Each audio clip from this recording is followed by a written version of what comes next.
படைத்தவன் திருக்குரானிலே சொல்கிற ஒரு வசனம் நம்முடைய இதயத்தில் இன்றைக்கும் அது மகிழ்ச்சியை தருகிறது.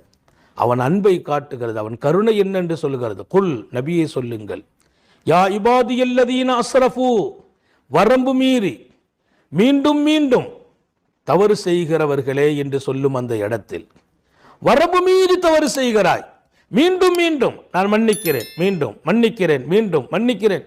அந்த வரம்பு மீறி மீண்டும் மீண்டுங்கிறதுக்கு பல தடவை 100க்கும் அதிகமாக 1000த்திற்கும் அதிகமாக தவறு செய்கிறாய் என்று சொல்லும் இடத்தில் அவன் சொன்ன வார்த்தை பாருங்க, குல் யா இபாதியல்லதீனா, வரம்பு மீறி மீண்டும் மீண்டும் தவறு செய்யும் என் அடியானே என்றான். எல்லாத்தையும் பிரமிக்க வைத்தான் அல்லாஹ். பெத்த தாயும் தந்தையும் கூட வரம்பு மீறும் போது நீ என் மகன் இல்லைங்கிறாங்க. பொஞ்சாரி புருஷனை பார்த்து நீ எல்லாம் ஒரு சரியான ஆளை இல்லை, திருந்த மாட்டே என்கிறாங்க. ஆனால் அல்லாஹ் சொன்னா, நீ 1000 தடவை தவறு செய்தாலும் நீ என் அடியான் தான் என்றான். மீண்டும் மீண்டும் தவறு செய்த என் அடியானே, அப்போதும் என் அடியானாக இல்லாமல் உன்னை நான் ஆக்குவதில்லை, இப்போதும் நீ என் அடியான், உன்னை மீண்டும் மன்னிக்கிறேன் என்கிறான் அல்லாஹ். அந்த மன்னிப்பை நான் கொடுக்க தயார் என்கிறான் அல்லாஹ்.